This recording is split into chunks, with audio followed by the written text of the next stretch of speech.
யோவானுக்கு ஆண்டவர் ஒரு காரியத்தை தரிசனமாக காட்டுறாரு. ஒரு ஸ்திரீ மிருகத்தின் மேல் ஏறி உட்கார்ந்துருக்கிறத காட்டுறாரு. அந்த ஸ்திரீயை பார்த்து நான் ஆச்சரியப்பட்டேன்னு 6வது வசனத்தில் அவர் சொல்கிறாரு. அதுக்கு பின்னாடி பல விஷயங்கள் இருக்குது. ஆனால் என்ன ஆச்சரியம்னா, இது கொடுக்கப்பட்டது கிபி 96 யோவானுக்கு பத்மு தீவில் ஒரு படிப்பறிவு இல்லாத மீனவருக்கு கர்த்தர் அதை கொடுத்தார். ஆனால் சத்தியம்படி பார்த்தீங்கன்னா என்ன ஆச்சரியம், கடைசி நாட்களில் இப்போ தான் ஐரோப்பா என்று சொல்லக்கூடியதெல்லாம் வந்திருக்குது. இந்த 10 நாடுகள் கூட்டமைப்புலாம் வந்திருக்கு. நீங்கள் போய் யூரோப்பாங்கிற வார்த்தைக்கே, யூரோப்புங்கிறதுக்கு யூரோப்பான்னு தான் சொல்லுவாங்க, யூரோப்பாங்கிற வார்த்தைக்கு நீங்கள் போட்டிங்கனாலே கூகுள் இமேஜஸில் எதை காட்டும்னா ஒரு ஸ்திரீ மிருகத்தின் மேலே உட்காந்துருக்கிறதா காட்டும். யூரோப்புக்கு சிம்பலே என்னன்னு கேட்டால் ஒரு ஸ்திரீ மிருகத்தின் மேல் ஏறி உட்காந்துருக்கிறது தான் சிம்பல். ஆனால் இந்த தீர்க்க தரிசனம் சொல்லி ஏறக்குறைய 1800 வருஷம் கழிச்சு இது நடந்திருக்கு. யூரோப்புடைய சிம்பல் என்னன்னு கேட்டிங்கன்னா ஒரு ஸ்திரீ மிருகத்தின் மேல் ஏறி உட்காந்து. கடைசி காலத்தில் யூரோப்புடைய 10 கொம்புகள் தான் ராஜ்யத்துக்கு வரும்னு பைபிள் சொல்லுது. அதுக்கு அடையாளமாக ஒரு ஸ்திரீ மிருகத்தில் உட்காந்துருக்கிறத அவர் பார்த்தேன்னு சொல்கிறாரு. இப்போ யூரோப்புடைய சிம்பல் என்னன்னா இந்த ஸ்திரீ மிருகத்தின் மேல் ஏறி உட்காந்துருக்கு. ஒவ்வொரு நாட்டுக்கு ஒரு சிம்பல் இருக்கு. உங்களுக்கு தெரியும், இந்தியாவுக்கு 4 முக சிங்கம் இருக்கும், ஸ்ரீலங்காவுக்கு வாலேந்திய சிங்கம் இருக்கும், உங்களுக்கு 2 வால் மாதிரி போட்டு இதெல்லாம் இருக்குது. ஒவ்வொரு நாட்டுக்கு ஒரு சிம்பல் இருக்கு. ஆனால் யூரோப்பியன் யூனியனுக்கு, இந்த யூரோப்பாவுக்கு எது சிம்பல்னு பார்த்தீங்கன்னா ஒரு ஸ்திரீ மிருகத்தின் மேலே உட்காந்துருக்கிறது. அதை விட பெரிய ஆச்சரியம், இந்த யூரோப்பியன் யூனியன் உருவான பிறகு அவர்கள் தங்களுடைய அடையாளமாக எதை கொண்டு வந்திருக்கிறாங்கன்னு கேட்டிங்கன்னா ஒரு ஸ்திரீ மிருகத்தின் மேலே உட்காந்துருக்கிறது தான், ஒரு பெண் மிருகத்தின் மேலே உட்காந்துருக்கிறதா கொண்டு வந்திருக்கிறாங்க. பாருங்க, இது அவங்களுடைய பெண் மிருகத்தின் மேலே உட்காந்துருக்கிறதுக்கான எதெல்லாம் இருக்குதுங்கிறத மொத்த கலெக்ஷன். அந்த பெரிய ஃபோட்டோ வந்து அவங்களுடைய மந்த்லி மேகசின் யூரோப்பாவை எக்ஸ்பிளைன் பண்ணும்போது அவங்க அந்த மந்த்லி மேகசினில் ஒரு ஸ்திரீ மிருகத்தின் மேலே ஏறி உட்காந்துருக்கிறத போட்டிருக்கிறாங்க. அதுக்கு அடுத்து உள்ளதெல்லாம் யூரோப்பியன் யூனியன் காயின்ஸ், ஐரோப்பாவில் பயன்படுத்தக்கூடிய காயின். அதில் பார்த்தீங்கன்னு சொன்னால் ஐரோப்பா இருக்கு கொண்டு வந்திருக்கிறாங்க. அதுலேயும் ஒரு ஸ்திரீ மிருகத்தின் மேலே உட்காந்துருக்கிறது தான் இருக்கும். கீழே உள்ளது ஐநா சபை, யுஎன்ஓ. இந்த யூரோப்பியன் யூனியனை பற்றி எக்ஸ்பிளைன் பண்ணும்போது அவங்க வெளியிட்டதான ஃபோட்டோ டைம்ஸ் ஆஃப் இந்தியாவில் வந்தது. அது பார்த்தீங்கன்னா ஒரு ஸ்திரீ மிருகத்தின் மேல் ஏறி உட்காந்துருக்காரு. அது மேலே உள்ள ப்ளூ கலர் வந்து ஒரு ஃபோன் கார்டு, காலிங் கார்டு, அதுவும் ஒரு ஸ்திரீ மிருகத்தின் மேலே உட்காந்துருக்கு. அதுக்கு கீழே யூரோப்பியன் யூனியன் பார்லிமெண்ட்டில் வெளியிட்ட ஸ்டாம்ப், யூரோப்பா பற்றி அவங்க எக்ஸ்பிளைன் பண்ணும்போது ஒரு ஸ்திரீ மிருகத்தின் மேலே உட்காந்துருக்கிற ஸ்டாம்பை தான் போட்டாங்க. அதை எல்லாத்த விட கடைசியாக கீழே இருக்குது பாருங்க ஒன்று, அது யூரோப்பியன் யூனியன் பார்லிமெண்ட் வாசலில் இருக்கக்கூடியதான ஒரு சிலை. யூரோப்பியன் யூனியனுக்குள்ள 29 நாட்டுக்குள்ள எந்த பார்லிமெண்ட்டுக்கு போனீங்கனாலும் ஒரு ஸ்திரீ மிருகத்தின் மேல் உட்கார்ந்திருக்கிற சிலை இருக்கும். இந்த யூரோப்பியன் யூனியன் 10 நாடுகள் கூட்டமைப்புக்கு இப்போ தற்போது ஹெட் குவார்ட்டர்ஸாக இருக்கிறது எதுன்னு கேட்டிங்கன்னு சொன்னால் ஸ்டாஸ்பர்க் அப்படின்னு ஒரு இடம் இருக்கு. அதாவது பிரான்ஸுக்கும் பெல்ஜியத்துக்கும் ஃப்ரான்டியரில் இருக்கும். இன்னும் சொல்ல போனால் பிரான்ஸை சார்ந்தது தான். பிரான்ஸுக்கும் பெல்ஜியத்தினுடைய அந்த பார்டரில் அது இருக்கும். அதுக்கு பேர் ஸ்டாஸ்பர்க்னு பேர்.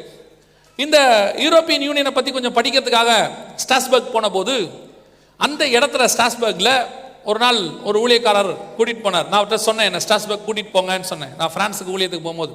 அப்போ அவர் கூட்டிகிட்டு போனார்.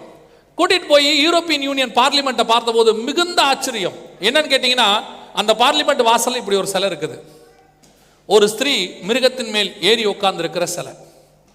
இந்த சிலையை பார்த்துட்டு இதை பற்றின எக்ஸ்பிளனேஷன் அந்த ஊழியக்காரர் கொடுத்த போது ஆச்சரியப்பட்டார். எங்கள் ஊரில் தான் இருக்குது, எனக்கு இதை பற்றி ஒன்றுமே தெரியலையே அப்படின்னாரு. இது யாருக்குமே தெரியாது, யாரை கேட்டாலும் இது ஒரு ஏதோ ஒன்று சிலை வச்சிருக்கிறாங்க, அவ்வளோதான். இந்த சிலையோடைய உயரம் எப்படி இருக்கும் தெரியுங்களா?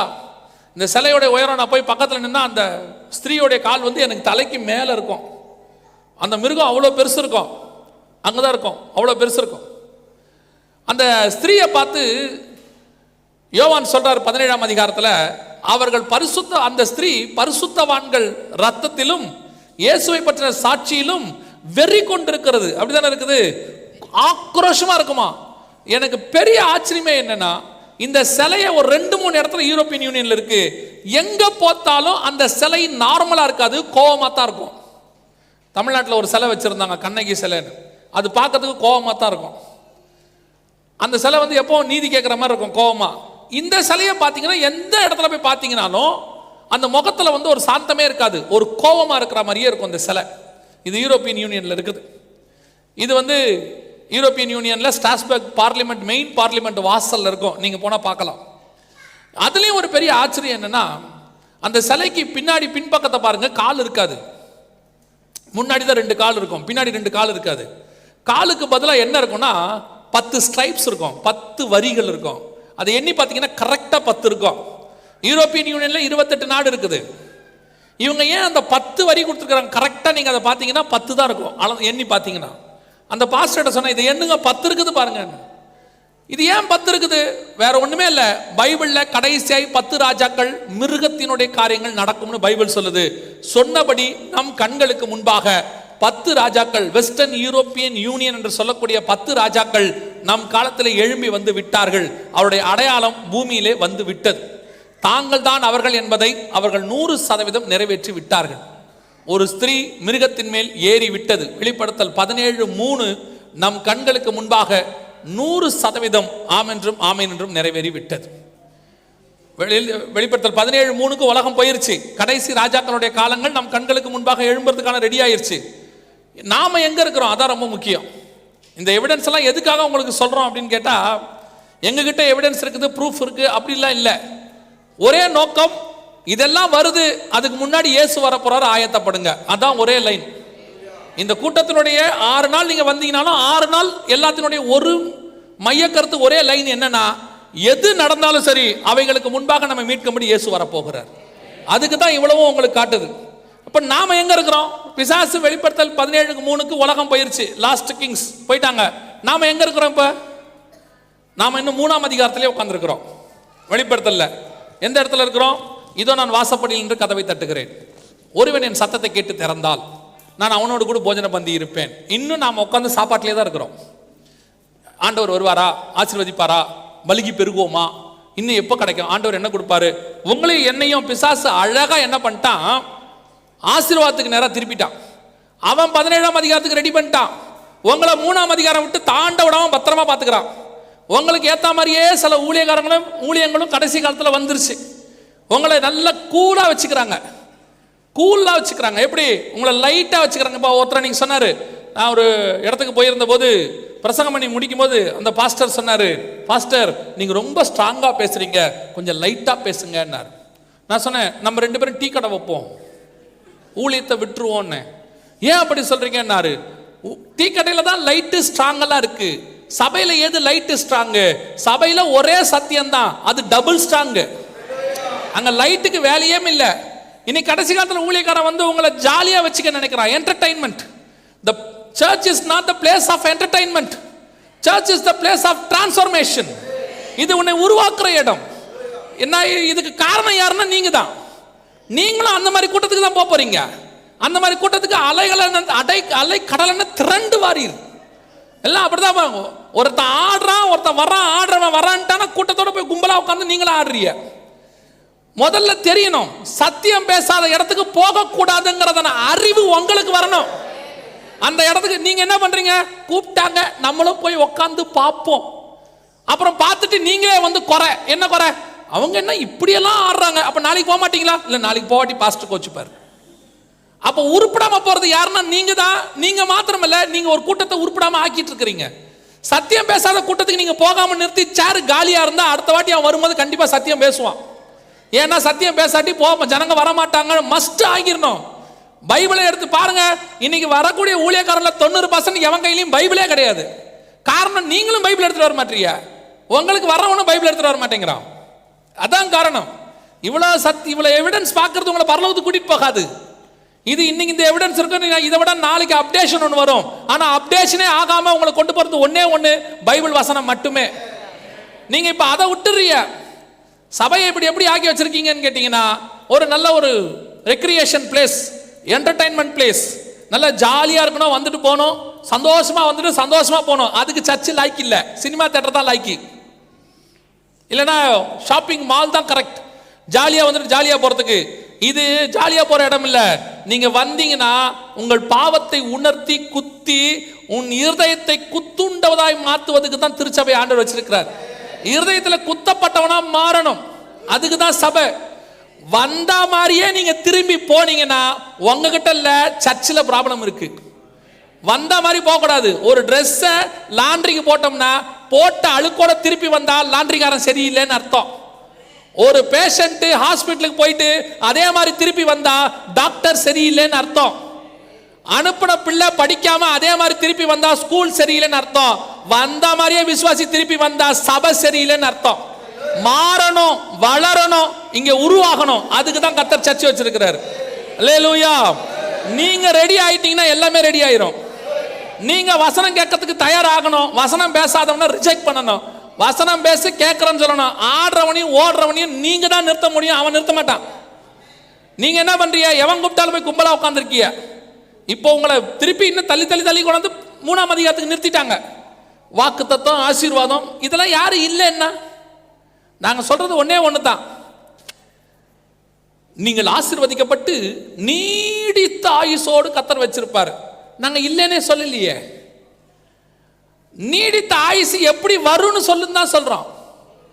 உன் தாய் தந்தையரை கனம் பண்ணா நீடித்த ஆயுசு வரும்னு பைபிள் சொல்லுது. தாய் தந்தையரை கனம் பண்ணுன்னு சொல்றோம் நாங்க, அவ்வளவுதான். நீங்க உங்களுக்கு அதை சொல்லக்கூடாது. அப்பா அம்மாவை பத்திரமா பார்த்துக்கடா, அது முடியாது. ஆனா என்ன வரணும்? நீடித்த ஆயுசு வரணும். எப்படி வரும்? பைபிள் படி வராதே. வசனம் சொல்லுது 15ஆம் அதிகாரம் யாத்திராகமத்தில் என்ன சொல்லுது? என் சத்தத்துக்கு செவி கொடுத்து என் வார்த்தைக்கு கீழ்ப்படிந்து என் கற்பனைகளை எல்லாவற்றையும் நீங்கள் கை கொண்டால் எகிப்தின் மேல் வந்த ஒரு வாதியும் உன்மேல் வரப்பண்ணேன், நானே உன் பரிகாரியாகிய கர்த்தர். இப்ப நீங்க என்ன எதிர்பார்க்கறீங்க? வியாதி வரக்கூடாது, வியாதி வரக்கூடாது. உங்களுக்கு ஏத்த மாதிரி ஊழியக்காரன் என்ன சொல்றான்? கவலைப்படாத, அவர் தாமே எல்லா நோய்களையும் சுமந்து தீர்த்தார், உனக்கு வியாதி வராது. எப்படி வியாதி வராது? வருதா இல்லையா? வருது. ஏன் வருது? முதல்ல உள்ள 4 லைனை விட்டுட்டிய. அவர் சத்தத்துக்கு செவி கொடுத்து அவர் கற்பனைகளை கை கொண்டு அவர் வார்த்தைக்கு கீழ்ப்படிறதெல்லாம் விட்டுட்டிய. அதை விட்டுட்டீங்கன்னா கண்டிப்பா வியாதி வரும். உங்களுக்கு இப்ப எது தேவைப்படுது? 1 மணி நேரமோ உனக்கு வியாதி வராது, வராது, வராது என்று அறிக்கை பண்ணுங்க, கிளைம் பண்ணுங்க. கிளைம் பண்ணா வியாதி வராது. நான் சொல்றேன், வரும், கண்டிப்பாக வரும். போய் முதல்ல கர்த்தருடைய சத்தத்துக்கு செவி கொடுங்க, வசனத்துக்கு கீழ்ப்படிங்க, கர்த்தருடைய வார்த்தை என்னன்னு கேட்டு அதன்படி செய்யுங்க. வியாதி கண்டிப்பாக வராது. இப்ப உங்களுக்கு எது கரெக்டா இருக்கு? இதெல்லாம் சொல்றது கொஞ்சம் கஷ்டமா இருக்கு. இதை சொல்றது உங்களுக்கு கஷ்டம். இதுக்கு பதிலா you don't worry, God will bless you. இது உங்களுக்கு நல்லா இருக்கு. எது நன்மை எது தீமைன்னு புரிஞ்சுக்கோங்க, அதுக்கு பின்னாடி போங்க, அதான் நல்லது. சபைக்கு வந்தும் பரலோகத்துக்கு நீங்க போறனா அதான் கஷ்டம். உலகத்துல சபைக்கு வராம இயேசுவை தெரியாம ஒருத்தன் நரகத்துக்கு போயிட்டானா பரவாயில்ல, ஏன்னா அவனுக்கு இயேசுவை தெரியாது. ஆனா சபைக்கு வந்து இயேசுவை தெரிஞ்சு நீ நரகத்துக்கு போனீங்கன்னா உங்களை மாதிரி பரிதபிக்கப்பட்டவங்க உலகத்துல வேற யாருமே இருக்க முடியாது. அதனால தயவு செய்து சொல்றேன், இந்த மாதிரி காரியங்களுக்கு விட்டுருங்க. நல்ல வசனத்துக்கும் ஜபத்துக்கும் இம்பார்ட்டன்ஸ் கொடுங்க, அதுதான் உங்களுக்கு நல்லது. பிசாசு 17ஆம் அதிகாரத்துக்கு போயிருச்சு. ஸ்திரீ ஏறி மிருகத்து மேல உட்கார்ந்துருச்சு. நம்ம இன்னும் எங்க இருக்கிறோம்? 3ஆம் அதிகாரத்திலேயே உட்கார்ந்துருக்கிறோம். வாக்குத்தத்தத்துக்கு பின்னாடியே ஓடிக்கிட்டு இருக்கிறோம். அது கிடைக்குமா, இது கிடைக்குமா, இந்த வருஷம் பல்லுகி பெருக பண்ணுன்னு எவனாவது சொல்லிட்டாலும் உங்களுக்கு அவனை பார்த்தோன்னே சந்தோஷமா இருக்கு. அவரு நல்ல வார்த்தை 4 சொன்னார். என்ன சொன்னாரு? நீ பல்லுகி பெருகுவா. இன்னும் பல்லுகி பெருகி என்ன ஆக போறியா? எல்லாம் 70-80 கிலோ ஆகி 2 சீட்ல உட்காந்துருக்கிய, ஒன்றில் உட்கார முடியாம, வீட்டுக்குள்ள நேரா போகாம அதெல்லாம் சைட்ல போயிட்டு இருக்கு. அப்படி உட்காந்துருக்கீங்க. அன்னைக்கு ஒருத்தரை கேட்டேன், ஃப்ளைட்ல 2 டிக்கெட் புக் பண்றாராமா, பக்கத்து சீட்ல சேர்த்து உட்காருவாராமா. அப்படி பலுகி இன்னும் உங்களுக்கு கேட்டு பாருங்க, பலுகி பெருகணும், பலுகி பெருகணும். நீங்க கவனிங்க, வசனத்தை நீங்க ஒழுங்கா கை கொண்டீங்கன்னா பலுகி பெருகுதல் தானாய் வரும். அதை செய்யுங்க, இது தானா நடக்கும். ஆமென். கடைசி காலத்துல ஏமாந்து போவாதீங்க, அவ்வளவுதான் உங்களுக்கு சொல்றோம். 17ஆம் அதிகாரம் 3ஆம் வசனத்துக்கு பிசாசு போயிருச்சு.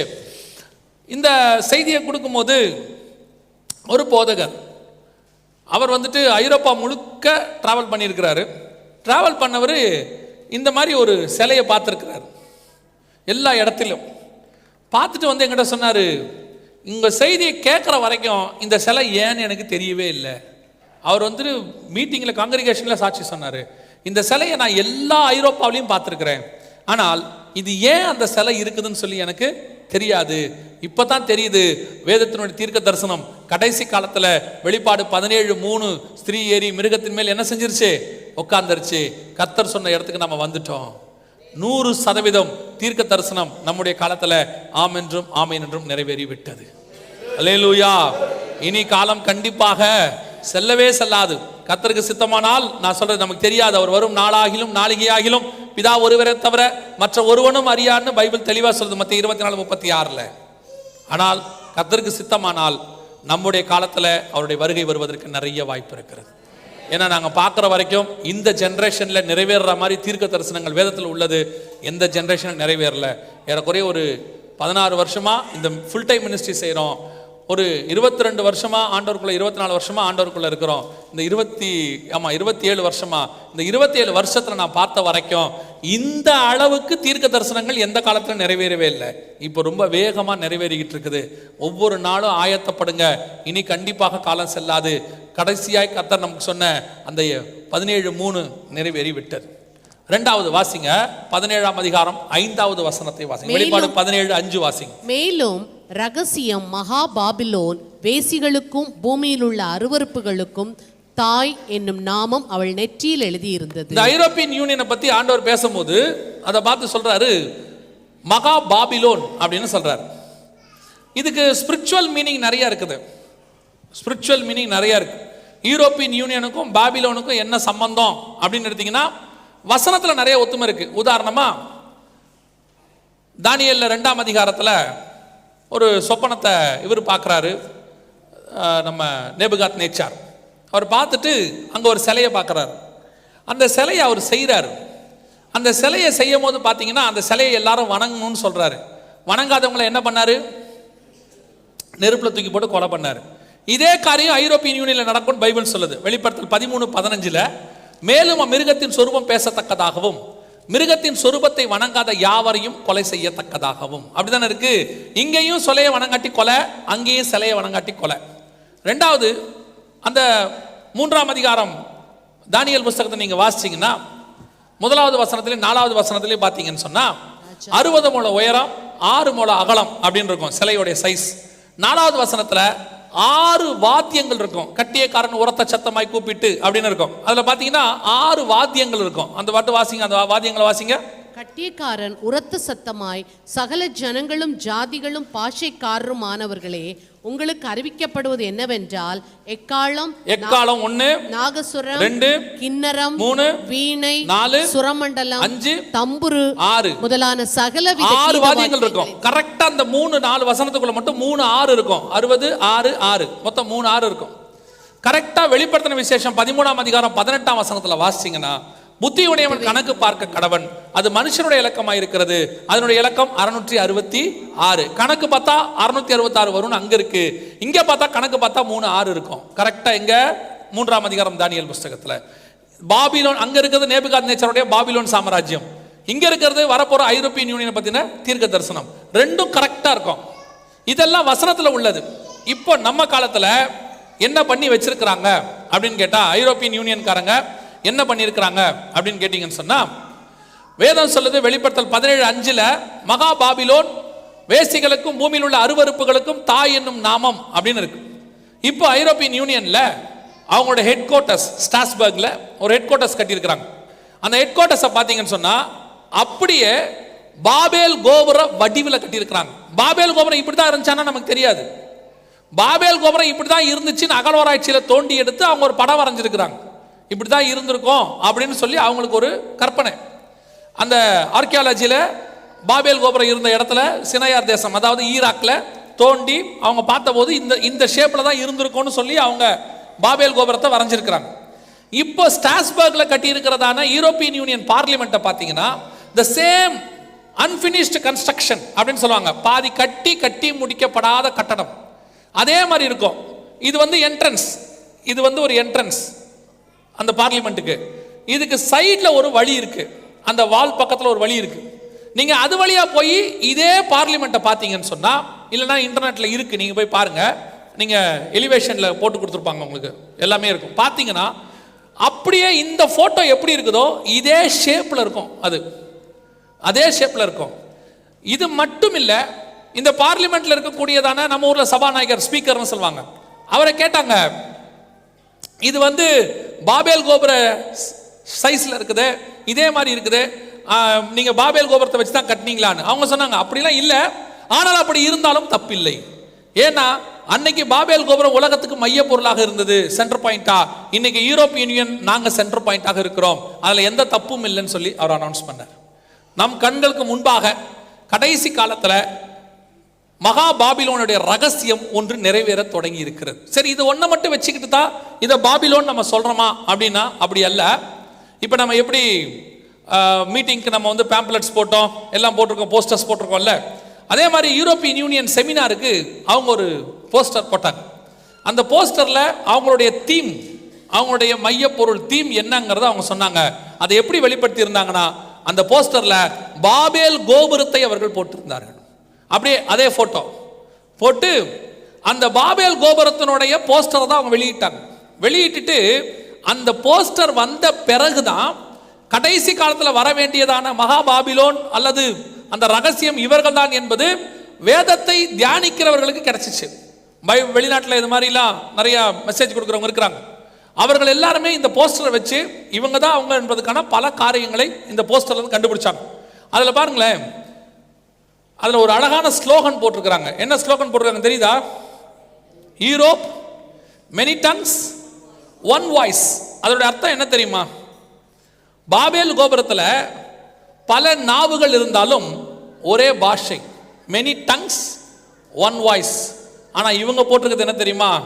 மெனி டங்ஸ் பல பாஷை, ஒன் வாய்ஸ் ஒரே சத்தம். நாங்கள் பல பாஷை டங்ஸ் பேசுகிறோம்னா பாஷை பேசுகிறோம்னு அர்த்தம். we have many tongues, பல பாஷைகள் பேசுகிறவர்களாக இருந்தாலும் எங்களுக்குள் என்ன இருக்கிறது?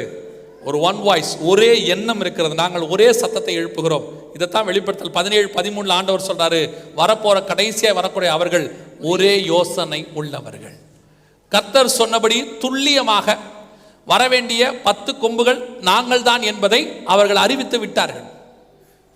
பக்காவா மெனி டங்ஸ் ஒன் வாய்ஸ். அடுத்து அது மேல இருக்கிற ஸ்டார்ஸ் பாருங்களேன். அந்த ஸ்டார்ஸ் எத்தனை ஸ்டார்ஸ் இருக்கு? அதுல எத்தனை இருக்கு?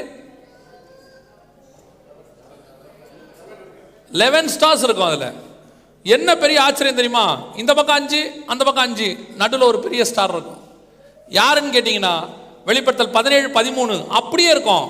இவர்கள் 10 பேர் ஒரே யோசனை உள்ளவர்கள், தங்கள் வல்லமையையும் அதிகாரத்தையும் யார் கையில் கொடுக்குறாங்க? அந்தி கிறிஸ்து 11வது ஸ்டார். ஸ்டாருக்கும் அந்தி கிறிஸ்துக்கும் என்ன சம்பந்தம்னா, ஒரு நட்சத்திரம் வந்தா ஒரு ராஜா வந்திருக்கிறான்னு அர்த்தம். கிழக்கிலே ஒரு நட்சத்திரத்தை கண்டு யூதருக்கு ராஜாவை பிறந்திருக்கிறவர் எங்கே? ஒரு நட்சத்திரம் வந்தா ஒரு ராஜா வந்திருக்கிறான்னு அர்த்தம்.